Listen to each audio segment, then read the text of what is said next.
Hey, everybody. Hi. Welcome to the Momsplanation podcast. Today's episode is, I love all of our episodes, but this is probably my favorite. Yeah, this means a lot to you. It was like especially. a dream come true, yeah. So on our show today is Dr. Sheryl Ziegler. She is the amazing author and psychologist. Her book is called Mommy Burnout. Amazing book.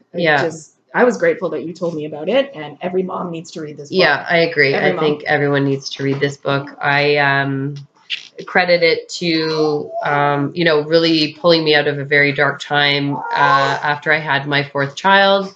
And I talk a lot about that during the episode. I probably talk too much, and I fangirl too much to Sheryl because I love her so much. But it's the sweetest thing ever. But anyways, so please listen. Please share. If you have moms in your life, whether they have newborns or teenagers or full-grown children, anyone in your life who is a mother, a woman, please share this episode with them. Share the book with them.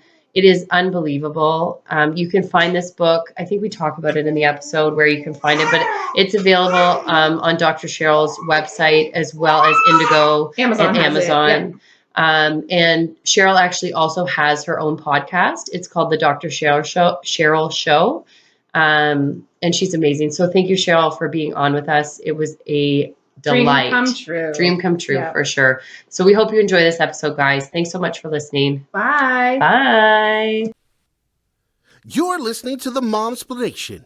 Real life, real moms, real talk. Hey, everybody. Welcome to the Momsplanation podcast. Hi. I am so thrilled is the biggest understatement ever because I'm having a huge fangirl moment. Yeah, she was dancing in the living room like moments ago. Yeah, and pacing back and forth. So our guest today is someone who literally changed my life through her practice, through her expertise, through her amazingness, which isn't even a word, but that's what she is. She's amazing. Dr. Sheryl Ziegler, thank you for being here.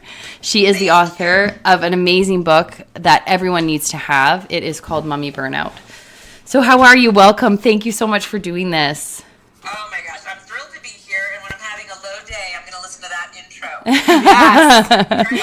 That's good. But truly and honestly, that's what you are to me. You are amazing, and you are the saver of my life. You have given me a new lease on life and a new perspective. And, as a mom, when you have multiple children, and I know you have multiple children as well, when I was having my fourth child, I really thought I had it all figured out. And then he came along and just knocked me right on my ass and was like, nope, you don't have it figured out. And everything turned upside down, and I didn't know what to do. And by some act of randomness, serendipity, God, whatever you want to say, I was in Indigo, which is the Canadian bookstore up here, and saw your book. And I read the cover, and I was like, okay, this is I think a good thing. And then go to chapter 1. So I'm just going to read the very first thing it says in chapter 1, because chapter 1 is why am I so overwhelmed, which was my whole thing. I was like, oh, this woman's speaking to me. And you asked, does this sound familiar? And it was like, you have trouble falling asleep or staying asleep. You have lack of energy throughout the day. You beat yourself up about your parenting decisions and choices you make. Like, and then everything in this list, I was like, yes. I was like, why does she know who I am? So anyways, I'm so grateful for this book. So tell us about how this came to be for you. Yeah, I'm happy to share that story. So probably at this point around nearing 10 years ago, I have a private practice here in Denver, Colorado. Okay. And it's called the Child and Family Therapy Center. So I mostly thought I was seeing children, but their moms were usually moms. I mean, definitely dads come into, people always ask me that, so parents came in, but it was a majority of moms would come in, and, the first meeting a lot of times is just the parent. And so we just start talking, and then sometimes like midway through they'd start laughing and they'd be like, maybe I'm the one that needs therapy, not my kid, Right, of course. So it started off that way, and then it was like person after person after person. And so if you think about where we were 10 years ago, we didn't have like blogs and podcasts and all those things. So it felt like this secret. And then it started to become so pervasive that I felt like I was walking around with a secret, and B, there were like these moms that I just thought like, oh my gosh, if my 2 o'clock knew how my 3 o'clock felt, and the 4 o'clock, I'm sure the world would just be better. Like that was for sure. It was just a simple thought. Like, and I obviously couldn't share those things. I could say things like, you know, you're not alone, but I think it's way more powerful when you actually meet somebody who says, me too. Yeah. Rather than just me saying, oh, you know, you're not alone. So it started there, and then I really had my second child, and that was when I experienced mommy burnout for myself. Right. And I could relate to everything they were saying. And I was like, oh, yeah, like for me, the feeling, everyone has a different descriptor. My descriptor was like drowning. I just felt like I was like down underwater, and I was drowning, and then I would come up for air, and I'd take a deep breath. And then, like, I'd be back down again, and I could just, like, barely come up. Like, for me, I felt it in my chest. Yeah. So, you know, I felt it. And so I just got inspired to just start researching. And I was wondering, like, are we the first generation to feel this way? How did other generations feel? So it became, like, a task for me. I wanted to study it. And then my research was a couple of years long, and it was really just fascinating and frightening at the same time. For sure. I could see that. You know, because we haven't come very far. No, we really have not. No, you are absolutely right. And even just in knowing how much my mom related to the content of your book, like I said, you know, at 60 years old, that just shows, like, we really have not. We have not come very far. Yeah. Yeah, she's a generation that I study. I mean, I just studied, like, generations. Because a lot of times people will say, well, how come, like, our moms didn't feel this way? Or all those things. It's like, you know, it's a complicated answer to get to how we got to. But what I always say to people when they want to know, just simply put, is the unintended consequence of the equal rights movement was that women just felt like not only did they have choices, but they had mandates. Like, okay, so now I have to work and be super mom and do it all. That's when it started. Nobody intended it to be that way. Right. But it started there, and like the moms of the late 50s that, you know, have the rap of the June Cleaver era, they were popping Valium in the afternoon. That's right. You know? That was mommy's little helper. Yeah. And so for me, like, I didn't know that. I had heard the term in the song, the Rolling Stones song, like mommy's little helper. And, but I didn't actually know what it meant until I started doing the research. Oh, that makes sense. Yes. Yeah. So for us, our generation, it's wine. Yep. Yes. We just had this dialogue this morning with another mom about like this culture of wine, how it's a huge thing that everyone relies on or jokes about, which actually, you know, isn't really funny. Yeah.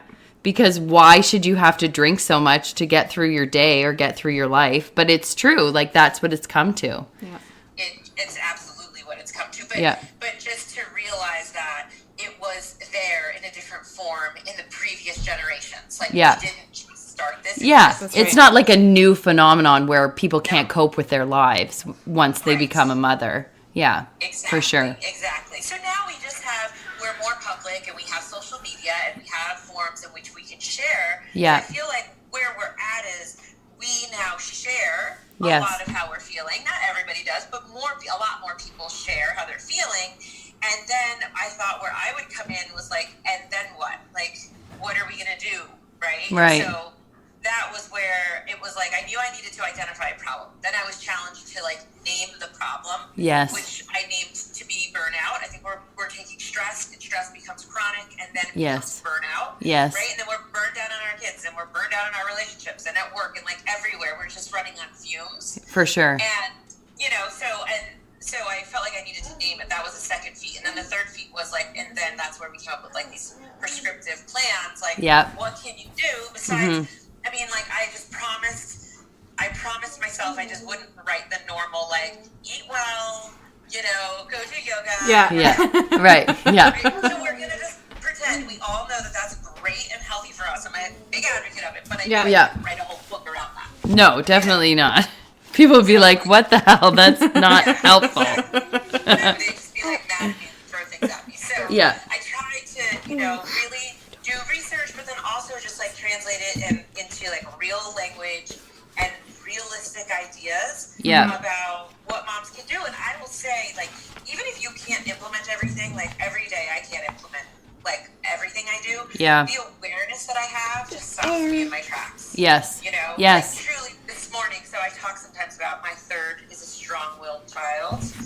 And that is so challenging for me. Yep. And so, you know, this morning I was like, okay, time to take a shower before school. He's like, Nah. nope, nope. He's running around. He's naked. He's underneath the bed. He's like, I'm not coming out. Like, and so I'm like, I'm sending you to school Naked. I was like, and then you can explain to your friends where you're clothes. I was like, okay. So it's like I do it, and then I know it like really quickly. Like, okay, you've lost it now. Like you're losing it. So I just walked away, went downstairs, took my breaths, distracted myself, did the other stuff, waited for him to come around. So whether it's that or like friendship stuff or social media stuff, I now know things a lot quicker. And so I might still go down the path of like getting, but then I'll take 10 steps back and realize, it's happening. Yeah. And I knew it was happening because I had to be somewhere. I mean, it's like, if I didn't have anywhere to be this morning and he was doing that, I'd be like, I don't care. He's in kindergarten if he's still late. Right. Yeah.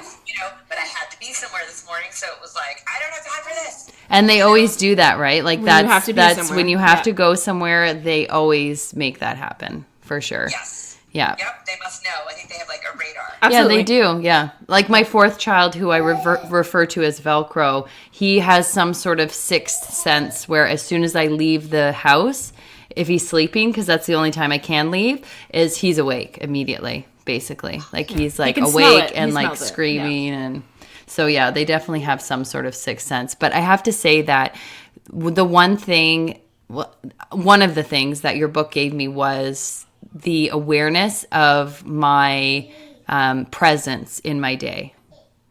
Do you know what I mean? Especially through the very first chapter, it was like part of my burnout was not being present and projecting to all the other things that I need to get done, or why is this not happening the way that I want it to? It's like trying to force outcomes and not being present, right? So the way that you have laid it out is brilliant. Like it's absolutely brilliant. Yeah. Like even the progression of the chapters, I have to say, like it's just, you did a fantastic job with this book. It's really, really, really amazing. Thank you. I mean, I had a team who all helped, which was so great, right? Because my mind was filled with ideas, and like of course, the first thing out of me was like, I want to share all this. I want people to not feel alone. I want to give them ideas, and it was so great to have the team just like help lay it out. And I think it's a really easy read. You can pick it up. You can put it down. Yeah. You can go back and refer to it. So yes. I really do appreciate those kind words. And presence is something like, I feel like that's another thing. Sometimes people might hear a lot, Yes. But it's that powerful that it deserves a lot of time. Yeah, absolutely. Just presence. I was a couple weeks ago was at a conference, and Saucony was there, the brand. Yeah. It's like a running brand, and they were talking about the difference between running on a treadmill and running outside, and that when you run outside, you have to be present because there might be a rock, there might be a log, there might be things. A car. Yeah. Right? Anything. Yeah. Exactly. If you're not in the woods, like anywhere you are, city or the forest, you have to be present, right? But on a treadmill, you can just be totally not zoned out. You can look down and be like, oh my gosh, I just ran 3 miles. I didn't even know that. Yeah. And so just like even that little reminder was just and then we need to figure out ways to be able to do that in parenting, to stay present, because it actually is a complete total game changer. Yeah, absolutely. Well, I mean, you can have years go by and not know what has happened. And I feel like that was what was starting to happen with me, is like months and months were going by, and I was not aware of things that were going on with my older children because I was so consumed with like what was happening in my mind and in what I created for myself in this small little space of pretty much like just absolute chaos was what was happening in my mind. So yeah, I'm convinced that's probably one of the reasons why we all say, time goes by so fast. Where did the time go? It's graduation season right now, right? Yeah. People are being reflective. For sure. Whether your kid's graduating from kindergarten or high school or college. Yeah. It's like this nostalgia of like, how did this just happen? Yeah. And I think part of that is because we're just getting by every day. Yeah. not fully present and we're not really thriving. We're surviving Yeah. many, many days. Yeah. And so I really do think that's why people look back and just go, I can't believe it. How has it been 18 years? How is that Yes. possible? Absolutely. And do you think that's why, like, do you get a lot of people coming to you with issues like, I can't make my days stretch long enough? Like, that was one of the things for me, that I didn't have enough hours in the day. And I know you talk about it in the book, but that must be a huge thing that you talk to people about, right? Like, they don't have enough time. Absolutely. I mean, I think, I will say most people don't come in necessarily with that awareness. Right. It's just part of a rant. Yes. I mean, it's not Okay. like I'm going to help them with that. They'll come in and Yeah. be like, here's all the things going on. My kids are, it's usually very outwardly focused. Right. My kids are driving me crazy. We're having this certain problem with this kid. Right. My husband, whatever he is, he's no helper. He travels all the time. Right. Yeah. Or Yeah. there's not a spouse, whatever it is. Right. And it's a lot of external, like all this external stuff. My boss is very demanding, whatever it is. Or Yeah. I'm a stay-at-home mom and I'm bored as hell. And what am I doing with my life, right? Right. So it's all this external stuff. And it's my job to artfully bring it to the internal. Yes. I can't, just go right in with that because I'll turn them off. Right. Because they come in, they have a story. And Yeah. their story is that my world is crazy around me. Yeah. It's out of my control. They own that usually, everything's pretty out of my control. Right. And then it's my job to kind of help them realize that external control is going to start from inside. It's, because when you think things are just happening to you, it's really difficult to think that you can affect change. Well, and take responsibility for that change, right? Like, you can't feel empowered or like that it's even possible for you to make any change. And that was the thing that I was feeling too, was that everything was happening to me. Like, my life was happening to me and I was out of control. And that was one of I think the greatest gifts in your book is the action part, right? Is the giving the ideas of the things that you can do to take responsibility and to make a change, right? And they're small things. And that's what I think is so important, because for women and men really that are feeling like that, but for me, in the space that I was in as a new mother with multiple children, I really did not feel like I had a lot of time to do a lot of big things. Yeah. And there were so many things that had to get done that I couldn't really commit to doing anything. I really felt like I couldn't commit to doing anything. So when I was reading through it, your suggestions, they start just small little things that you can incorporate one at a time into your routine that make a huge difference, right? And I think that's so important, because I know for me, and I know a lot of women that I've talked to, we try and take everything on. So one of the things that I got from you for sure was let's just try and do one thing at a time. Yeah. Give yourself one thing, check it off. When that's done, you're going to feel much better about it. And then you can move on to whatever's next, right? Yeah, it was so great. So I call it monotasking. Yeah. I at first was calling it unitasking. I totally made that up. Yep. And then I had a writer working with me, and she's like, there's a term called monotask. You want to look into that? And I was like, kind of like my unitasking. Okay. Monotasking is somewhat established. Right. But monotasking is something that it's really funny. Somebody wrote on a social media post let's make this a real thing. Yeah. It is a real thing. But let's really make it a mommy thing. And I'm like, yeah, let's do it. Yeah. Mommy monotasking. I think that in and of itself could help us be present. I Yes. think that would kill a lot of birds with one stone, For sure. I think it would help keep our stress in check. And again, just like you said, the exact intended purpose was, what are some easy, actionable steps that people can take? Not start meditating, for 15 minutes every day for 6 days. That's just too big. Yes. Right? Yes. That's not the way we work. We have little tiny changes. And so monotasking for me is still something that I do more than I don't now, but sometimes I have to remind myself, and so, and I think as moms, we feel but I rock the multitasking. Yes. It's a badge of honor. Yeah. It is. Yep. It totally is. Yep. Friday night, I just spoke to a group of women, and somebody really raised their hand. She's like, that's actually my superpower. Yeah. So, then we had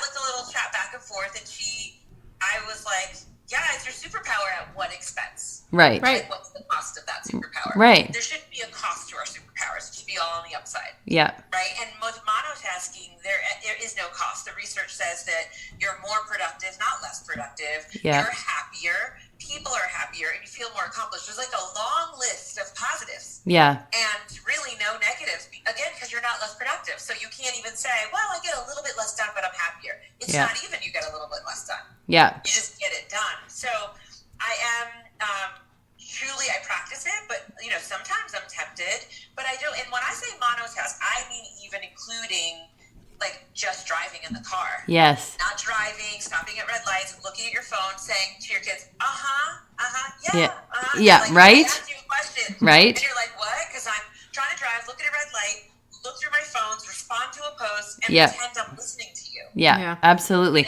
Yeah. So the mom version of monotasking can look different than monotasking at work. Yes. In the house, out of the house, but it all comes back to presence. Absolutely. It totally does. And there had been moments of time where I would drive somewhere with my kid or like take the baby to his appointment, and I don't even know how I got there, like streets or like what route did I take, because I was so distracted.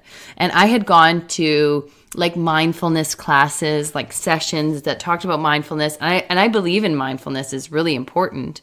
However, none of it worked for me until I read this book. It made so much because of the way that the stories are relatable and the way that you have broken down and made suggestions that do not seem overwhelming. They're not large things. They're small things. For me, your book was like a warm embrace, if that makes sense. I felt I was not alone. I was not, unique in a negative way. Like I viewed myself as unique in a very bad way. But I got to the point where I felt like, oh, I'm not alone. This is not something that is just me. It's other people too. And if this, if what you're saying can help other people, it will help me too. You gave me hope, essentially, that I could get out of it, that I could be a good mother, that I could take care of myself and take care of the people that, are dependent on me, right? And be happy on top of all of that, right? So, I mean, it has done so much for me. Like I could literally talk to you all day for hours about all the things that I was saying to Emily before we started, like, I don't even know if I should even quote this book to her, because there's so many things in here that just, related to me. And the thing that I want to get out of this for the people who listen to our podcast is that, this book is for everyone who's struggling, whether you're a mother or not, if you're a grandmother, if you're an aunt, if you're a human being, really. Like, it's called Mommy Burnout, but I think because of the society we live in, people experience burnout on all levels, in all roles. And this can help anyone, right? Yes, thank you for saying that. I appreciate that, because I think the first bit of surprise that I've had is when I go around and talk about it, there's usually 1 to 3, men or dads in the room. Yeah. And they're sort of the first ones to be like, what about us? Yes. We feel these same things That's too. right. Yeah. And it really is true that they experience burnout at just slightly lower rates. Sometimes they're pretty hand in hand. Yeah. And I have had people say that to me, that like, this is a book that I think anybody could benefit from. Yes. And I think part of that reason might be because where I got the notion of calling it even burnout, I truly didn't know what it, like when my agent said to me, you have to name this, but you have to name it. Right. And I was like, what am I going to name this? And so we were, figuring out what is this. A lot of the burnout research came from the employee sector.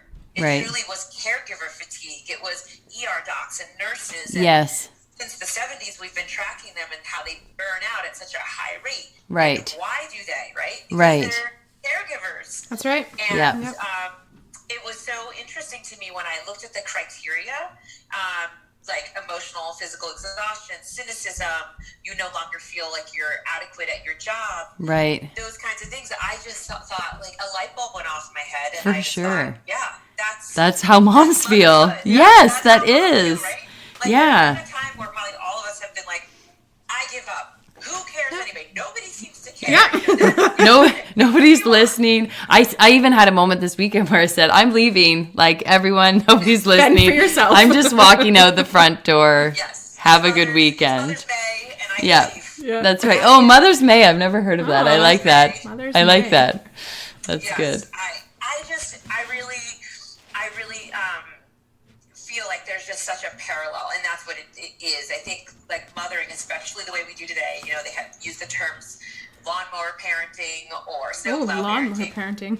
I love it. Lawnmower was big at the beginning of this year because there was a teacher who wrote, like, basically, I'm so tired of these lawnmower parents who are just mowing down any kind of adversity for their, and it was written by a teacher, still anonymous. Oh my God.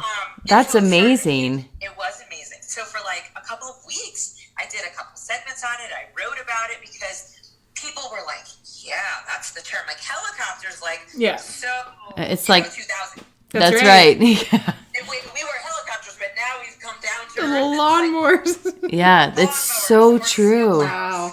Oh my God, that's so true. Yeah. So I think because of that, you know, I'd say like I always love to hear from a reader what you got out of it. For me, what my aha moments were was figuring out that this was parallel to employee burnout. And then the other piece was that landmark UCLA study that studied gender differences on how people deal with stress. Okay. And when they looked at women, they were like, women are actually wired to tend to their children and befriend other women in their villages. Okay. And men are more wired to fight, flight, or freeze. Right. And Yeah. like the coping strategies that are given to us are not appropriate for us. And when I read that, I did another translation and I was like, I think what's happening is we are over tending to our kids and we're under befriending our friends. That's right. So the stress system that's naturally within us, we are making it all go awry because we're not listening to it. Right. Instead of me saying, you know, I've had a really tough week. Can you go to coffee tomorrow morning? Instead, I would say, oh, I've had a really tough week and I don't have time to go to coffee with you in the morning. Yeah, So right. now, boom, I'm cutting off my opportunity to connect with you because if I invested that hour Yes. to connect with you, I would feel a world of difference better. Yeah. Yeah. Right? But it's the first thing to go. I don't have time Always. to Always. Yeah. Always. Right? Yeah. Yeah. And then kids, they're having problems. Let me not just tend to them. Let me over-tend to them. Let me get rid of every adversity in the way. Let me call the coach, call the teacher. Yeah. Whatever it is that we have to do, right? So we're taking making this up, but 90% of our, efforts in putting it into our kids, and we're leaving 10% for anything and everything else, let's say. Right. Yeah. Right? Yeah. And so that was a huge moment for me to be like, wow, there's actually research to really validate women's stress responses. Right. And then I just translated it to motherhood. Yeah. That's really would be my theory. Yeah. If I had a research department, that's Yeah. what I would be. Yeah. Researching. Is that correct? Is that what we're doing? Because that's what I see that we're doing. For sure. That's what I hear that we're doing. So I just think, and we'll hopefully swing, but at what cost? I mean, we have suicide and depression and anxiety rates at absolute epidemic global highs. Yes. It's not just an American issue. Yes, for sure. And so, what's it going to take for us to be like, oh yeah, back in, 2019, woo, moms were doing this, and little did they know it was going to end up here. Like we're seeing the negative consequences. Our kids are depressed and they're anxious, and they're suicidal, and they talk about killing themselves, and it's a leading cause of death from 10 to 34 years old. Oh my gosh. Suicide is the leading cause of death. That's Wow. crazy. But I feel like it's because people are still hiding in fear. People are still dealing with their negative self-perception, their negative inner dialogue by themselves. They're afraid to say it out loud because there's still such a huge culture of judgment and of shaming, and especially with the amount of time that people spend online and the amount of time that people invest in validating their existence through social media. They just aren't willing to put themselves out there like that, or they're afraid to. So they suffer in silence, and then, worst case scenario, they die. Right? Right. I mean, you're exactly right. I mean, when I think about that, I think, we hear about mental health stigma. Yes. And then you pair that with the overuse of social media. Yes. And we do have studies that show that the more exposure for adolescents that they have, particularly number one offenders, Instagram. Yep. The more exposure to Instagram, the worse they feel about themselves, the more depression they feel, and the more likely they are to have suicidal thoughts. Yep. And I just can't help but think it's not probably any different for a mother or a father in their late 20s. No, it's not. 40s. It's not any different. We just don't have the data today No. for studying teens, but I'm not thinking it's any different. We're staring at images Yes. that seem impossible to achieve. Yes. Right? That Yes. this fear of missing out, that's not Yes. just an adolescent thing. No. Yes. It's also a parent, adult thing. Yes. And so it's an interesting time, of course, that we're more connected than ever, but we're really more truly disconnected Yes. than ever. And it's just bad for your mental health. That's, Oh, that's it's my fix. It's bad. And there's no fix to it, right? Like there's no, like for me anyways, I don't really see a solution, right?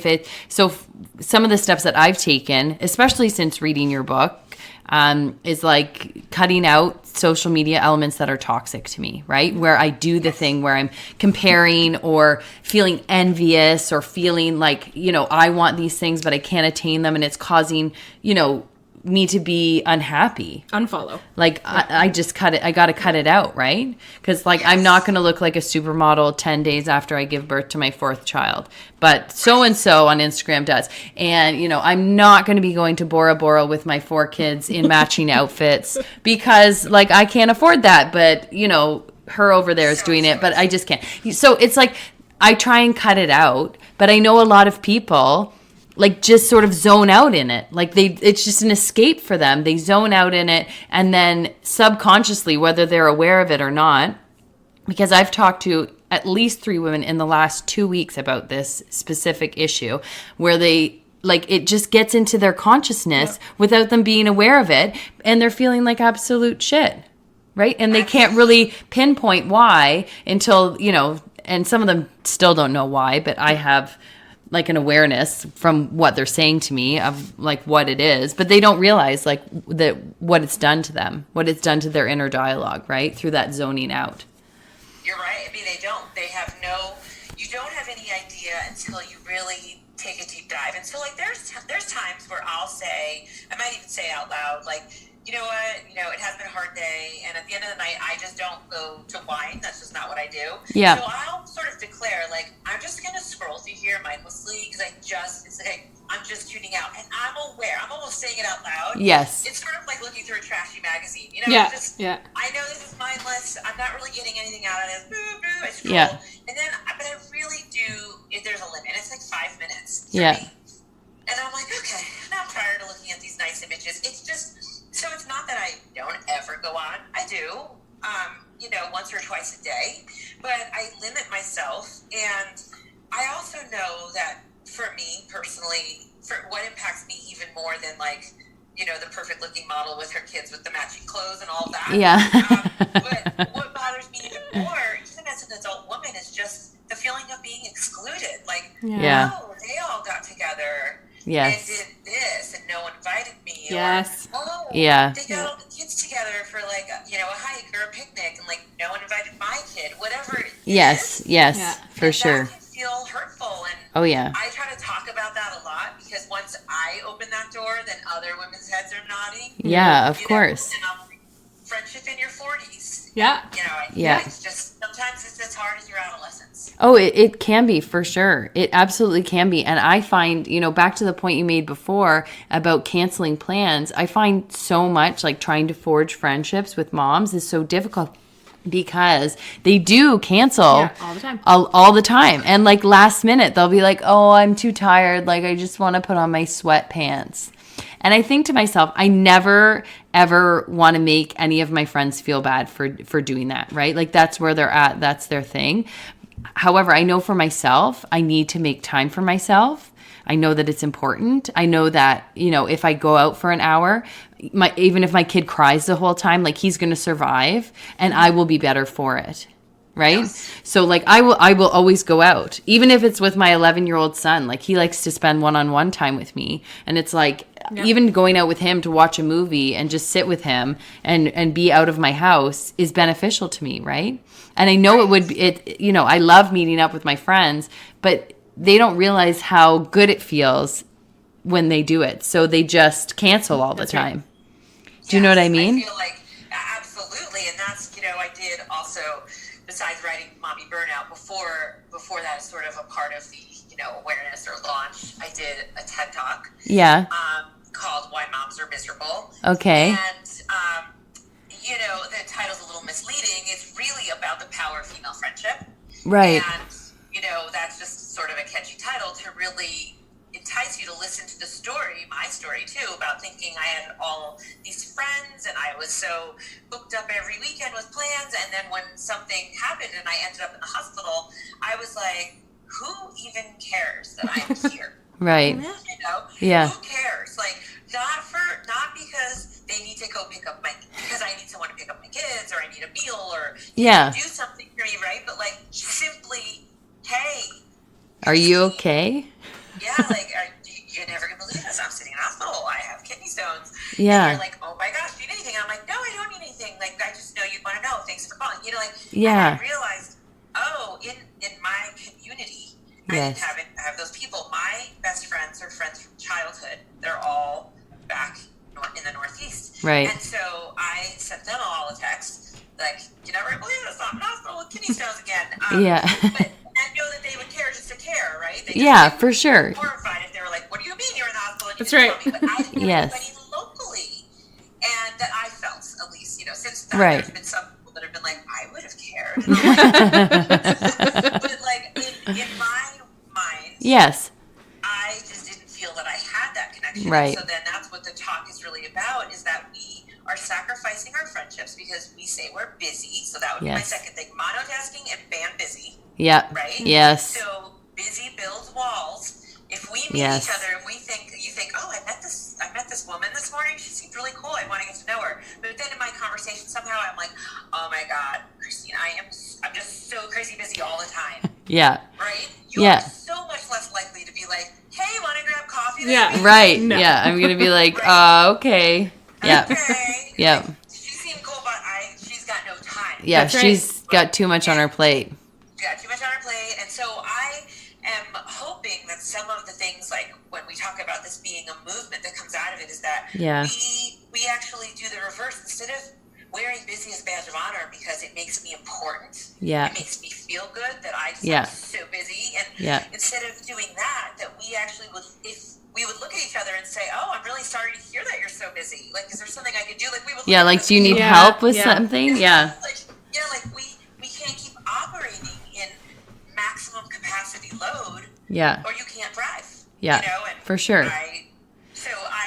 That's another piece that I think is super important. I agree, but don't you feel like we do it to ourselves? Because people are aware, especially during school drop-off, people are aware that I have 4 children, right? Because I push my giant stroller bus with my babies in it, and then I have my older 2. So people are, see me, and they're like, oh, but they will literally come up to me and be like, you must be so overwhelmed, or you must be so busy, or you must be so tired. Like, they're making this assumption and putting it on me, like, to own, basically, because I have 4 children. Like, they just make that assumption about me with me not even having said one word or doing anything. And I don't walk to school looking like a hot mess. Like, I don't have like rollers in my hair or like my pajamas on. Like, I'm dressed, my kids are dressed. I mean, sometimes there's food on their face or whatever. Yeah. But, mostly I got it mostly together. But they put that on me, and it's so funny because the reaction when I'm like, no, it's actually okay. Like, I'm not really that busy. Like, I just take care of young people. Like, that doesn't make me busy all the time, right? And I had a discussion with someone who was like, well, what do you mean you're not busy? And I said, well, like, I get to choose what I do with my time. Like, yes, my kids have activities, but like, there are only so many hours every week.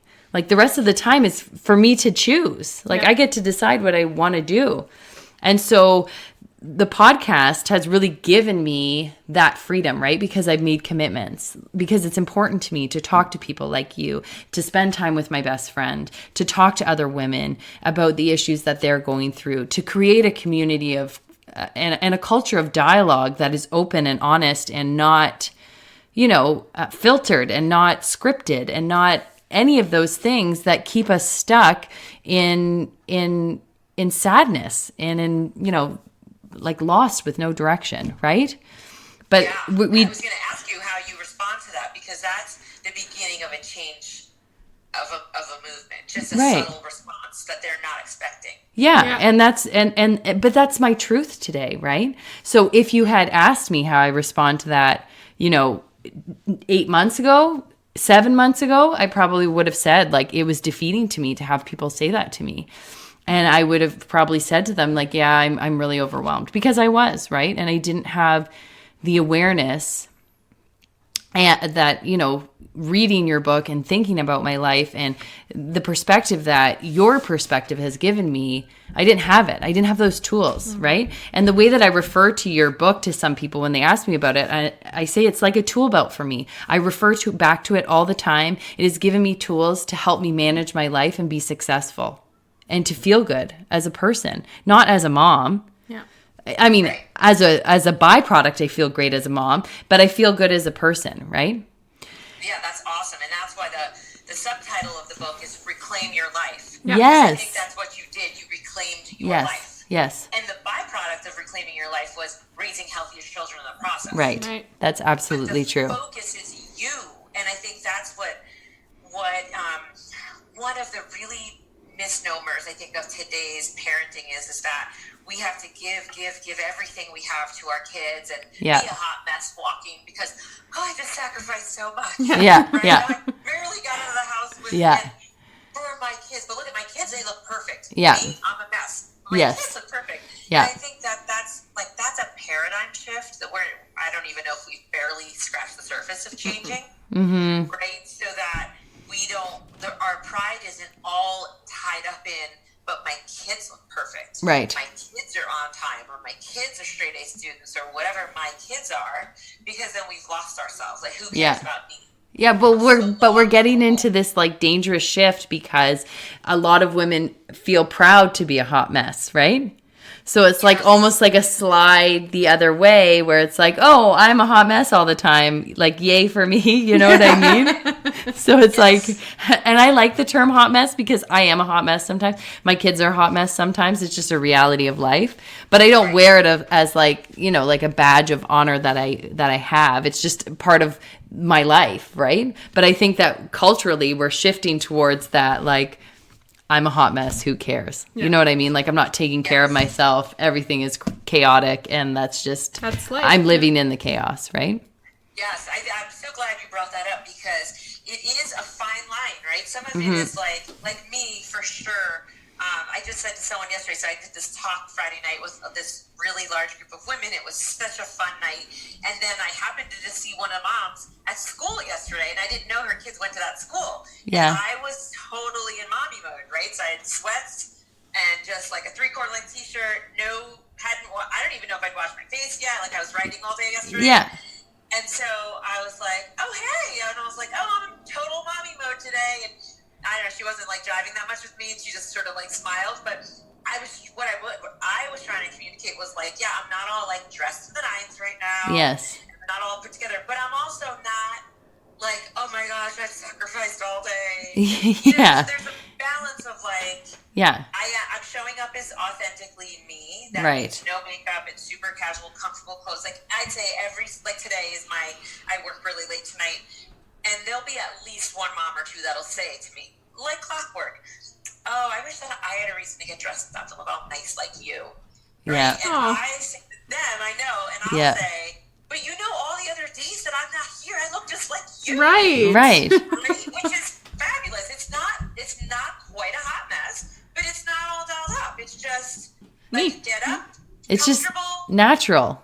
It's just natural. Exactly. Yeah. It's comfortable. It's natural. Sometimes it is athletic clothes, whatever. And so to me, there's a difference. Yes. You know what I mean? Between comfortable, relaxed, I'm comfortable in my own skin. I don't have to wear makeup all the time. I'm not trying to prove anything. Yes. Right, exactly. There are a couple days of the week where I have to do certain things, and I am really dressed up. Because that's appropriate for that setting. Right. But when I'm just like picking kids up and running around, right? There's no false eyelashes happening for those events. That's right. Right. So that's what I think. That's more so what I would mean. Yeah. Like I would love women to show up and be comfortable in their own skin and not have to be extreme either end. Right. Yeah. It's like just, I think it takes away from like just be who you are. Be where you are, be who you are, and just, feel good about it. It doesn't have to be anything other than that, right?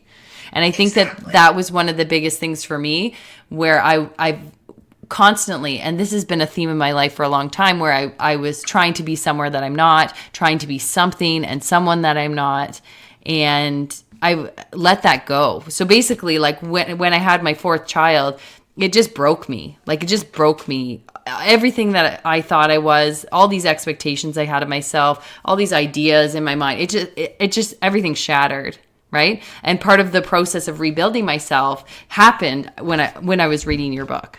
So I like rebuilt myself, found, some, really concrete foundation in who I was through some of the exercises that I did in your book.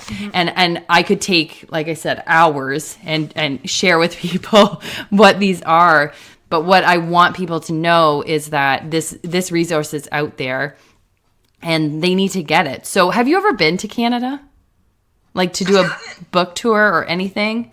No. So after I read your book and everything that it's done for me, I was really mystified that nobody had told me about this book or nobody that I knew had read it, because I'm surrounded by mothers, right? Like my whole life is surrounded by mothers. And nobody had read it and nobody knew. And I was like, how do people not know about this? So you've never been to Canada to on a book tour. No. You just tour it in the States? Yes. Okay. Are you planning on coming to Canada ever? I just need an invitation. I know. We're going to work on that. We're going to work on that for you You because guys work on that. Yeah. we will, because I think that it's like everyone in every country can benefit from this. It doesn't matter what walk of life you're from, right? It is about doing the internal job on yourself to make you a stronger and a better person, right? And I have to tell you that the subtext on the title of Reclaiming Your Life, when I first read that, I laughed to myself in the bookstore because I was like, oh, that's never going to happen. This is what I'm thinking. This is what my internal dialogue was. I was like, oh, this sounds great, but it's never going to happen, right? So anyone...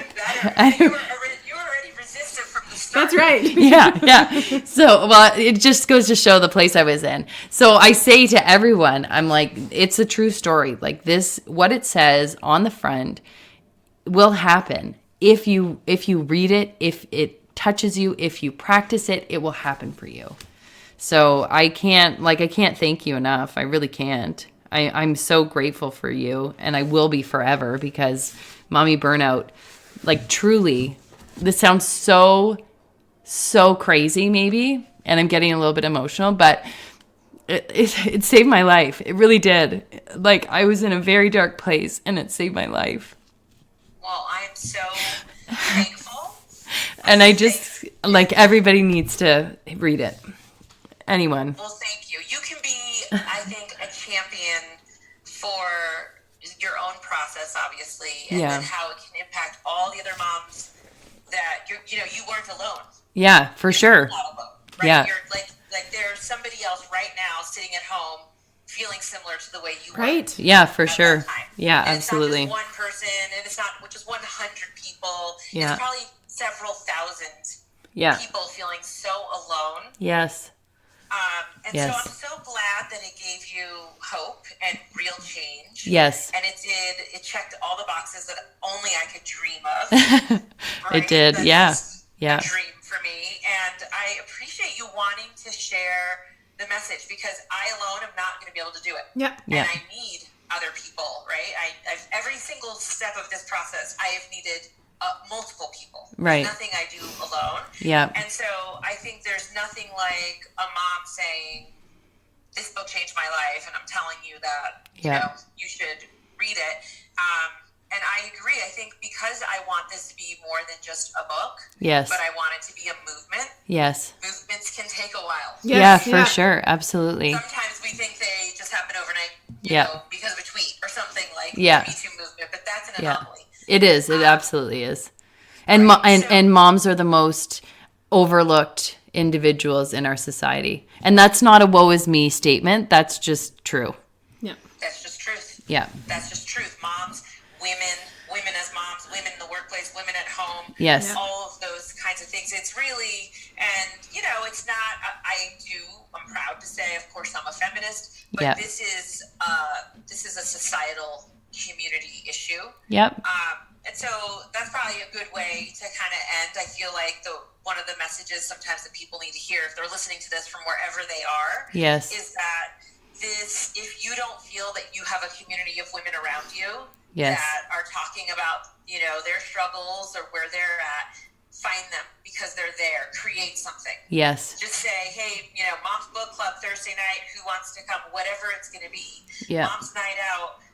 The last Mom's Night Out at our little small school, there were like 55 women there. Wow, that's amazing. Well, yeah, they want community. Yes. We want it. Sometimes we're uncomfortable with it. Sometimes we think sometimes it doesn't exist. Mm-hmm. But I just say, just create it. And today it's as simple as like, create a post. Yeah. Just says, who wants to meet me out? And it doesn't matter. It could start with 2 people. Yeah. And then 2 turns to 4. And before you know it, maybe you're like drawing in authentic conversations. Yes. And so it can happen. I guess that's the way I would end that. And thank you so much for having me. Thank you for being with us. If people are interested in more of what I have to say around diversity of topics that all hit moms, I am just launching my own podcast as well. Yep. I could learn a lot from you guys. It's just called The Dr. Sheryl Show. And I want to cover all different kinds of issues, from, you know, tidying up at home to exercise to love. My first one is just about love. Yeah.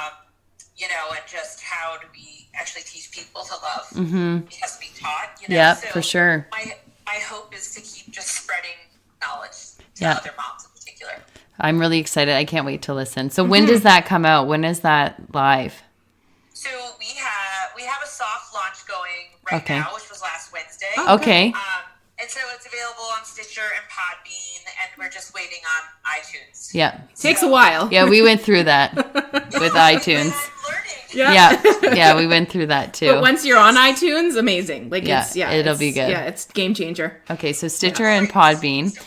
And we're in Podbean. so your book in Canada, you can get it at Indigo. You can order it on Indigo online as well. Are you available on Amazon in Canada? Yes. Okay. Okay, sweet. So Amazon. Do you know anywhere else in Canada that it's sold? Or is it sold on, do you have a website that you sell the book on? Yep, I've got mommyburnout.com. Okay, mommyburnout.com. And if we really have international people, it's been translated into Romanian, Hungarian, and Polish. Cool. Amazing. Sweet. Okay, awesome. Yeah, we do have people listening overseas. We do. We have had listeners from overseas, so that's amazing. Wonderful. That's awesome. Wonderful. Well, it was so great to meet you guys. It was so great to meet you too. I'm just going to take a quick screenshot with your face, so if you want to smile. Are you ready? 1, 2. Yay. Awesome. Thank you so much. I honestly, I can't tell you like how much this meant to me. I really just can't. Like, I thank you so much. I'm hugging you from over here. You're welcome. Really You're and truly. So welcome. Thank you for your words and for sharing your truth. You're very welcome. Have a wonderful day, okay? Bye. Take care. You. Bye. Bye. Bye-bye. Oh my God. I can't even believe that just happened. So that's it for our episode with Sheryl. Honestly, guys, amazing. Read this book. Yeah, please. I know that I have just gushed about it, but everything that I'm saying is true. It has done so much for me, and it will continue. I know, because I am still a work in progress. This is something that I refer to like every single week. And that's not a lie. Like that's it. I go back to it all the time. And, you know, if you're in any walk of life, struggling with any type of stress, burnout, you can't get things together, read it. It's fantastic. We hope you enjoyed the episode. Thanks guys. You've been listening to the Momsplanation and Rolling with the Momies.